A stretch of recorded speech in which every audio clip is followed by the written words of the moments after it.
प्रणाम निवेदित करता हूँ। और ये सागर तो मेरे दिल में बसा हुआ है कि आदमी हिंदू हो और चाहे मुसलमान हो, एक हाथ गीता हो और दूसरे कुरान हो, एकता ऐसी दिखे दुनिया में हिंदुस्तान की, यज्ञ हो अल्लाह का और राम की रमजान हो, यज्ञ हो अल्लाह। सब इंस्पेक्टर साहब बैठे हैं और पुलिस के अंदर अगर कविता जाग जाए तो कितनी बड़ी चीज़ है। सुनिएगा, मुस्कानों के मणिदीप हैं, मुस्कानों के मणिदीप हैं, हम तो हंसी बांटते हैं, जो भी चाहे जितनी ले ले, हम तो खुशी बांटते हैं, नहीं कोई धन दौलत वाले, हम अलमस्त फकीरे हैं, दिल से दिल की तुम्हें मोहब्बत दिल में बसी बांटते हैं, दिल से दिल की तुम्हें मोहब्बत दिल में बसी बांटते हैं। हम हास्य रस के कवि हैं तो हास्य की बात करूंगा। सुनिए आप, एक बार ताली ढंग से बजाओ, सही बज नहीं रही है। मैंने अपनी धर्मपत्नी से कहा, ज़्यादा मॉडर्नपन मत दिखाओ, चलो उठो एक गिलास पानी पिलाओ। तो पत्नी बोली, प्यार से पेश आए वरना खानदान हिला दूंगी, ज़्यादा मत इतराओ वरना घाट घाट का पानी पिला दूंगी। पहली बार हम गए ससुराल, हमारे स्वागत में सासू जी ने सजाया भोजन के लिए थाल, और बोली, दामान साहब मैं फ्रिज में से निकाल कर रसगुल्ले रसमलाई लाती हूँ, मैं फ्रिज में से निकाल कर छेने की मिठाई लाती हूँ, मैं फ्रिज में से निकाल कर सेव संतरे अंगूर लाती हूँ। हमने कहा, सासू जी आप बार बार लाने का झंझट मन से निकाल दो, इतना परेशान होने की ज़रूरत नहीं है, आप तो हमें फ्रिज में बिठा दो।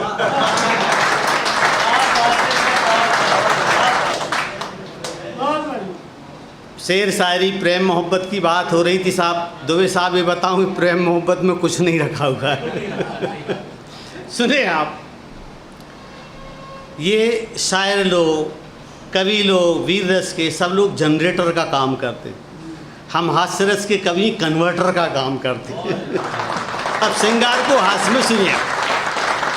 लड़के ने लड़की से कहा, तेरे करीब आना है, तेरी जुल्फों के साये में एक शाम बिताना है। तो लड़की बोली, एक शाम तो क्या सारी रात बिताना, ये बालों का बेखे ले जा, जब नींद पूरी हो जाए तो वापस ले आना। लड़के ने लड़की से कहा, दिल की धड़कन तेज है, प्रॉपर कवरेज है, ऐसे में तुम्हारा प्यार मेरे दिल की धड़कनें और बढ़ाने वाला है। लड़की बोली, जल्दी चेकअप करा ले, तुझे हार्ट अटैक आने वाला है। ये प्रेम मोहब्बत की बात, कुछ वीर रस की बात भी हो रही थी। एक बिटिया ने बहुत अच्छी वीर रस की बात करी, उसे निवेदित कर देना चाहता हूँ। सुनिए आप, कि अब की बार ये युद्ध हुआ तो हम शमशान बना दें। चीन से भी कहना चाहता हूँ, पाकिस्तान से भी संयुक्त रूप से कहना चाहता हूँ, ये दोनों ही एक सेन में कोई अंतर नहीं। अब की बार यदि युद्ध हुआ तो हम शमशान बना देंगे, तेरे जर्रे जर्रे को हम लहू लुहान बना देंगे। इसके बाद का दृश्य कभी ना तुझसे देखा जाएगा, छाती पर तेरी तान तिरंगा हिंदुस्तान बना देंगे। ये कुछ वीर रस की बात थी। अब पुलिस विभाग पर कुछ हो जाए, आदरणीय बैठे हुए। हमने अमेरिका के चोरों से पूछा, आप चोरी करने में कौन सा फार्मूला अपनाते हो? बोले, कुछ नहीं, हम पुलिस थाने फ़ोन करते, पुलिस चोरी की जगह बता देती, हम आसानी से चोरी कर लेते और ईमानदारी से चोरी का माल का 25% थाने में पहुंचा देते। हमने रूस की पुलिस से पूछा, हम कहा आप चोरी करने में कौन सा फार्मूला अपनाते? बोले, कुछ नहीं, हम पुलिस थाने फ़ोन करते हैं, पुलिस चोरी की जगह बता देती, हम आसानी से चोरी कर लेते हैं और ईमानदारी से चोरी के माल का 50% थाने में पहुंचा देते। हमने भारत के चोरों से पूछा, आप चोरी करने में कौन सा फार्मूला अपनाते हो? बोले, हम पुलिस थाने फ़ोन नहीं करते, बल्कि थाने से हमारे पास खुद ही फ़ोन आ जाता है कि एडवांस में 75% थाने में रख जाओ और जहाँ जाना चले जाओ। एक वरिष्ठ पुलिस कर्मचारी ने चोर से कहा, यार तू फिर गया पकड़ा, अब मैं तेरा नहीं सुनूंगा कोई दुखड़ा, मत करना कोई सवाल, चल जल्दी आधे निकाल। तो यह सुनकर चोर ने मानो पुलिस डिमांड के कोणी कोणी चुकाए, भ्रष्ट पुलिस वाले को चार चांटे जमाए। तो पुलिस वाला बोला, क्यों बे, बाप दादों से चले आ रहे संबंधों को तोड़ रहा है, आधा आधा करने से मोड़ रहा है। तो चोर ने फौरन समझाया, नहीं पुलिस जी, आधा करने के हिसाब से ही मैंने चार चांटे जमाए। दरअसल बात है कि आज मुझे पकड़ने वालों ने लगाए। कुछ अच्छे व्यंग देना चाहता हूँ, जो मैंने अच्छे व्यंग लिखे हैं, सुनिएगा आप। सुने साहब, किसी को नहीं छोड़ना अपने को। पुलिस तो हमारी वंदनीय है साहब, अभिनंदनीय है। ये तो हम हंसने और हंसाने के लिए कह देते हैं। जब हम राखी तो सावन पर राखी बंधवाते हैं, होली जलाते हैं, दिवाली मनाते हैं, तब ये ड्यूटी पर तैनात रहते हैं, इन्हें छुट्टियाँ नहीं मिलती। हम पुलिस को प्रणाम निवेदित करते हैं, उनके चरणों में शीश झुकाते हैं, उनके कारण हम सो पाते हैं। सुनिए आप, सुने आप, एक भ्रष्ट व्यंग्य सुने आप। हरिशंकर पसाई के क्षेत्र से आया हूँ, तब जाकर सुने आप कि एक भ्रष्ट नेता हमारे पास आया, अपना दुखड़ा सुनाया, बोला मौसम सर्द है, गले में दर्द है, समझ नहीं आता। अरे शंकर, शहर से मुझसे थूका नहीं जाता। हमने कहा, नेताजी आपने बड़े बड़े घोटाले चुटकियों में कर डाले, यह जानकर देश की जनता तो बेहद झूक रही है, और तुमसे थूका नहीं जाता तो क्या हुआ, दुनिया तो तुम्हारे नाम पर थूक रही है।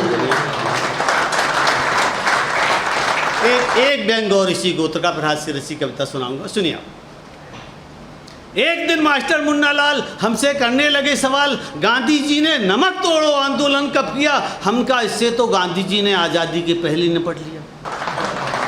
मास्टर साहब ने पुनः प्रश्न उछाल दिया, अच्छा तो ये बताओ, गांधी जी ने नमक तोड़ो आंदोलन आज़ादी से पहले क्यों किया।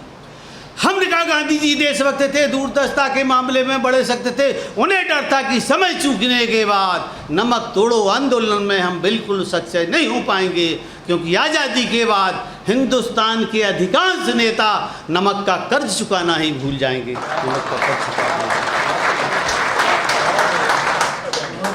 एक व्यंग और जो मैं कुछ श्रेष्ठ मानता हूँ, उसके बाद एक हास्यरसी कविता सुनिए आप। मन का व्यंग सुनिए आप।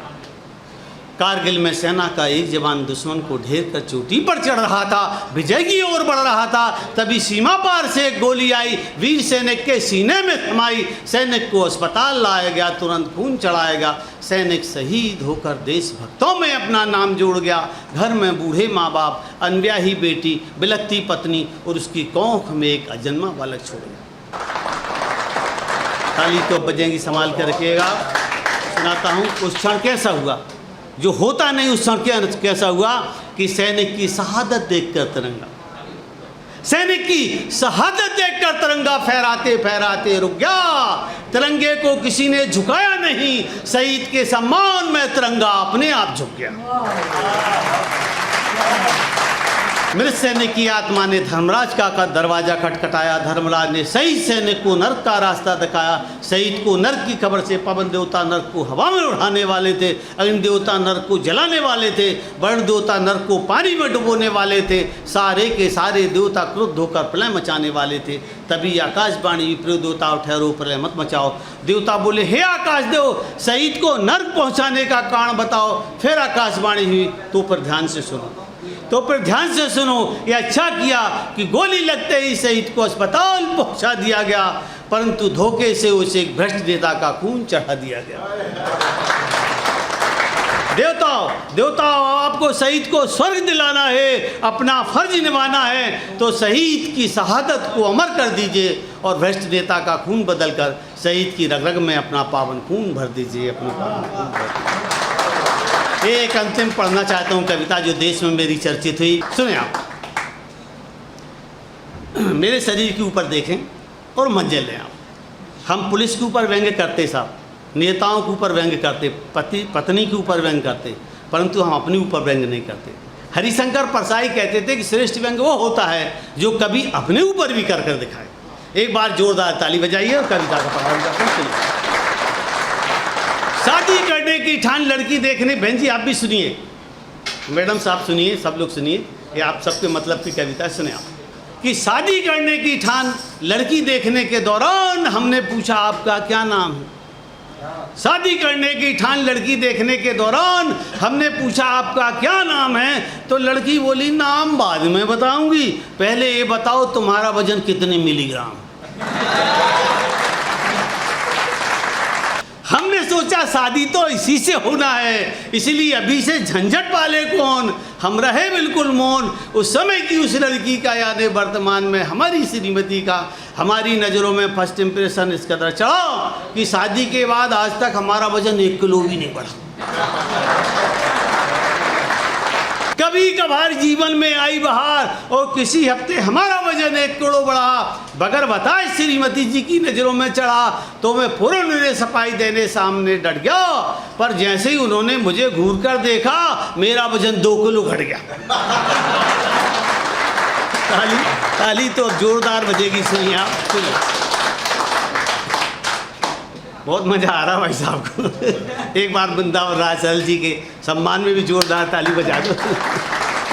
सुनिए आप, हमारी पत्नी खुद की आंखों में पट्टी बांधकर बच्चों को खेल खिलाती है। हमारी पत्नी खुद की आंखों में पट्टी बांधकर बच्चों को खेल खिलाती है, उन्हें पीठ पर बिठाकर गोल गोल घुमाती है। हम श्रीमती जी की आंखों में पट्टी बंधी पाकर बच्चों का साथ देते हैं और वजन कम होने से हम भी पीठ पर बैठने का आनंद उठा लेते हैं।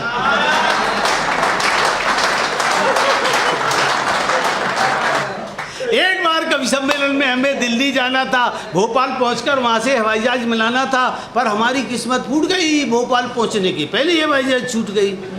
अचानक आंधी आई और हम उसके रुख के साथ मुड़ गए। व्यंग यहाँ से शुरू होता है, सुनिए आप। अचानक आंधी आई और हम उसके रुख के साथ मुड़ गए। हमारा वजन कम था इसलिए हम हवा के साथ दिल्ली की तरफ उड़ गए। आसमान में चला सिलसिला, सबसे पहले हमें उल्लू मिला। हमने कहा डूब मरो उल्लू, हम ले आए भर पानी चुल्लू। उल्लू अकड़ कर बोला क्या बकता है। हमने कहा हाँ, अब तू यह मत समझ कि आसमान में केवल एक ही उल्लू उड़ सकता है।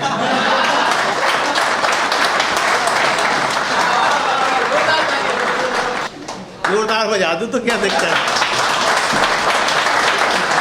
आसमान में हमें देखकर टिड्डी दल खिल गया, पास आकर बोला आज हमें टिड्डी दल का मरियल नेता मिल गया।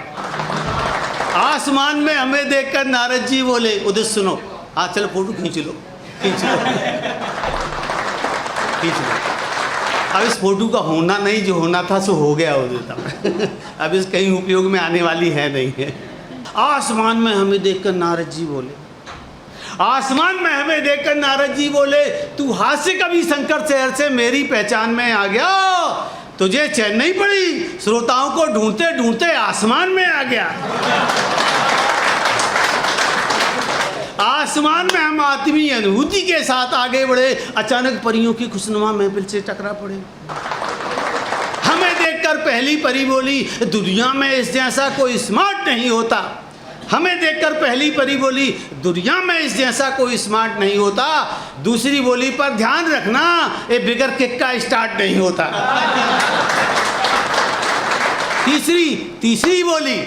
तीसरी बोली परियों को देखने आसमान में आता है। चौथी बोली इसकी मिसेस को फोन लगाओ, ये अपने आप को कुंवारा बताता है। ताली संभाल के रखना, ताली अब बजेगी। सुनिए साहब, मैनेजर साहब भी सुन रहे, सुनिए आप। पांचवी बोली हवा में उड़ता है कैसा इंसान है। पांचवी बोली हवा में उड़ता है कैसा इंसान है। छठवीं बोली क्षमा मांग ले, मशक रूप में पवन पुत्र हनुमान है। हमने सोचा इन परियों के चक्कर में कौन पड़े। अचानक तेज हवा आ गई और हम कवि सम्मेलन की तरफ उड़े। आसमान में हमने तरह तरह का आनंद उठाया।